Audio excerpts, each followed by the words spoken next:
Assalamualaikum warahmatullahi wabarakatuh. Perkenalkan, saya Mumtaz Anaksani dengan NIM 43040250047. Ingin melakukan studi kasus mengenai cerita animasi Tekotok berjudul Anak Tengah.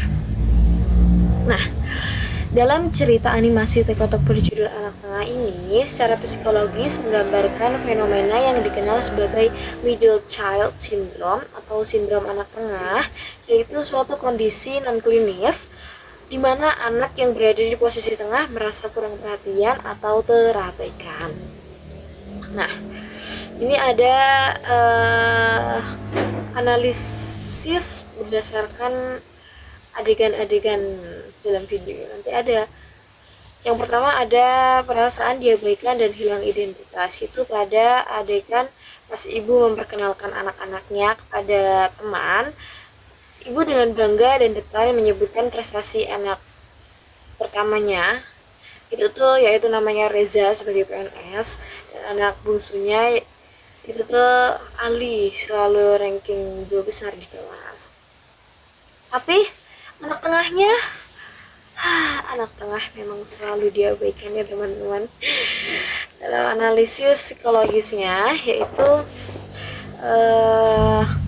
favoritisme yang tidak disengaja. Orang tua secara tidak sadar sering terfokus pada prestasi anak sulung sebagai pencapaian pertama dan kebutuhan anak bungsu yang paling kecil.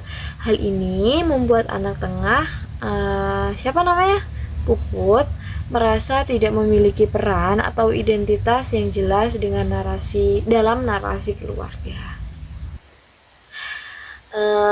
Anak tengah secara harfiah terlupakan, hanya diakui ketika diingatkan saja. Ketika ibu bertanya, ada suara apa tuh? Itu kan tadi ada adegan di cuplikan itu tuh ada suara apaan tuh ya, dan baru sadar ada anak tengah yang menggambarkan perasaan terabaikan atau neglected.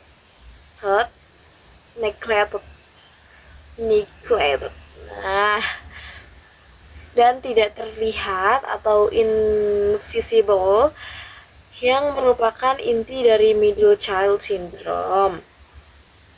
Nah, di sini teman-teman, anak tengah dipaksa untuk berjuang lebih keras hanya untuk mendapatkan pengakuan dasar bahwa mereka adalah bagian dari keluarga. Gimana? Anak tengah dipaksa untuk berjuang lebih keras hanya untuk mendapatkan pengakuan dasar bahwa mereka adalah bagian dari keluarga. Jadi kayak gitu tuh harus berusaha, aku juga anakmu loh gitu loh. Kayak berusaha buat mengingatkan orang tua, hai, ini ada aku, masih ada aku gitu. Kemudian yang kedua ada beban tanggung jawab dan profesional. Itu tuh pada adegan ketika ibu membutuhkan bantuan untuk membeli cabai rawit. Ibu mempertimbangkan siapa yang paling adil untuk disuruh dan akhirnya memilih anak tengah. Itu tuh alasannya, yang pertama, anak bungsunya terlalu kecil atau berbahaya, takut diculik kan ya. Terus anak pertamanya itu sibuk main HP. Terus sama-sama main HP ya.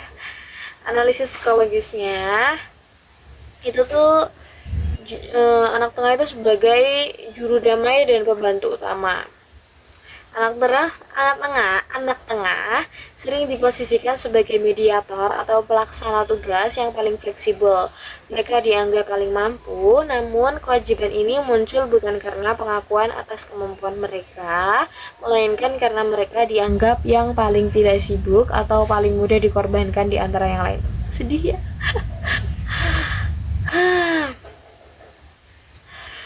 Ya, emang anak tengah diingat saat dibutuhkan saja, katanya. Kecenderungan menyenangkan orang lain, people pleaser nih. Siapa yang merasa jadi people pleaser? Apakah kalian anak tengah? People pleaser itu anak tengah dapat mengembangkan sifat ini karena mereka merasa harus mendapatkan perhatian dan kasih sayang dengan cara membantu dan mematuhi. Meskipun itu tidak adil,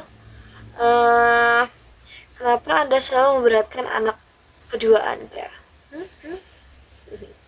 Oh iya, Orang kalau people pleaser kan biasanya kayak suka cari perhatian kan ya, jadi kayak apa aja dilakuin biar dapat perhatian, kayak apa aja deh yang penting perhatiannya memusat ke anak tengah, ya enggak sih?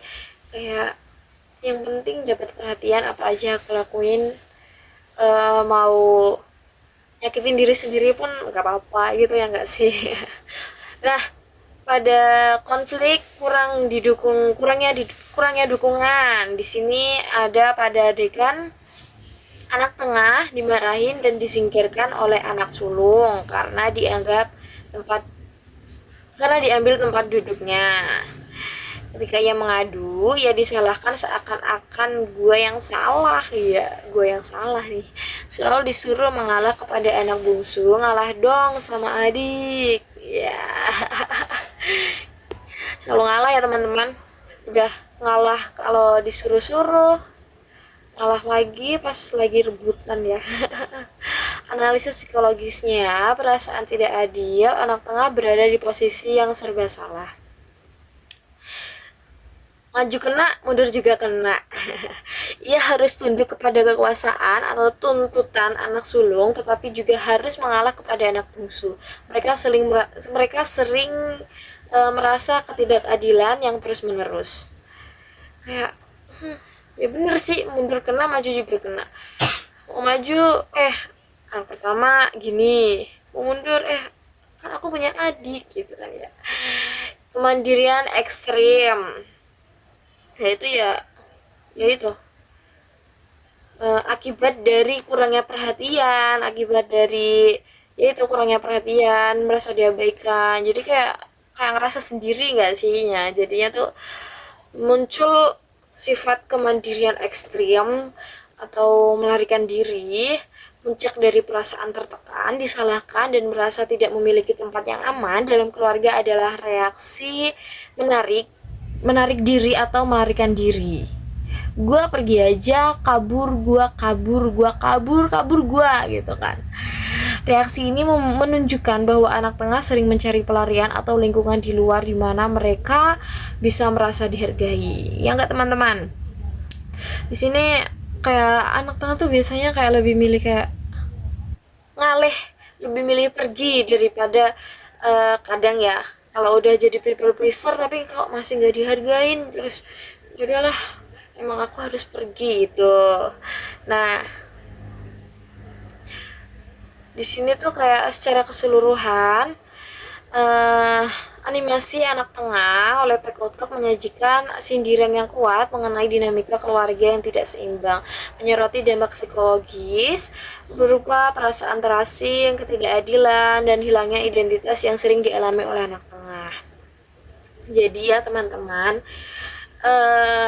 kan secara dalam pertumbuhan anak itu kasih sayang itu tuh sangat diperlukan ya teman-teman, agar kayak kita tuh nggak menimbulkan punya sifat-sifat yang negatif, kayak ya itu kita tuh jadi lebih kayak orang yang nggak bersyukur gitu kan ya, padahal emang kayak dari penyikapan keluarga itu kayak gitu, padahal ya namanya juga anak tengah ya.